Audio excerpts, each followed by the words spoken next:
최근 일본과 한국 간의 문화적 차이가 때때로 논란의 중심에 서기도 하지만 개인적인 관계에서 이러한 차이가 부각되는 경우는 드뭅니다. 그러나 한 커플의 결혼을 둘러싼 양가 부모님의 상반된 반응은 두 문화의 차이가 개인의 삶에 어떤 영향을 미칠 수 있는지를 잘 보여주는 사례가 되었습니다. 일본인 유나와 한국인 동안이 결혼을 결심한 이후 벌어진 가족 간의 만남과 그 속에서 드러난 문화적 충돌은 흥미로운 이야기를 담고 있습니다.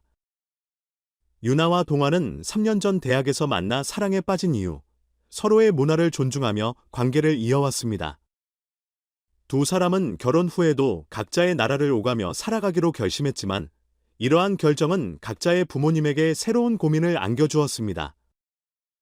특히 유나의 부모님이 동안의 부모님을 저녁 식사에 초대하면서 두 가족은 결혼 후 삶의 계획에 대해 깊이 있는 논의를 시작했습니다.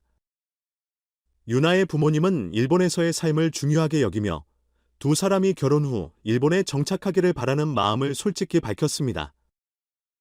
유나가 익숙한 일본어와 문화 속에서 생활하는 것이 자연스러울 것이라는 이유에서였습니다. 반면 동안의 부모님에게 이 제안은 예상 밖의 충격으로 다가왔습니다. 딸이 타국으로 이주하게 되는 상황에 대한 불안과 슬픔은 그들의 감정을 더욱 복잡하게 만들었습니다.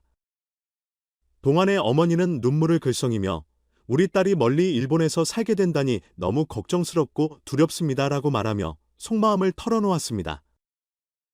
동안의 아버지 또한 왜 꼭 일본으로 가야만 하나요? 여기서도 충분히 행복하게 살 수 있을 텐데 라며 깊은 고민을 내비쳤습니다. 이는 단순히 문화적 차이의 문제가 아니라 자녀가 멀리 떨어지게 되는 것에 대한 부모로서의 본능적인 걱정과 두려움에서 비롯된 것이었습니다. 그러나 동안의 부모님은 자녀의 행복을 최우선으로 생각하며 유나 부모님의 제안을 완전히 거부하지는 않았습니다. 대신 양가 부모님은 서로의 입장을 충분히 이해하고 타협점을 찾기 위해 깊은 대화를 나누기로 했습니다. 두 가족은 중요한 것은 두 사람의 결혼 생활이 안정적이고 행복해야 한다는 점이라는 데 의견을 모았습니다. 동안과 유나는 부모님의 염려를 진지하게 받아들이며 각자의 문화적 배경과 부모님의 기대를 고려하는 과정을 거쳤습니다. 그들은 서로를 설득하며 두 나라의 문화를 조화롭게 아우르는 삶을 계획했습니다.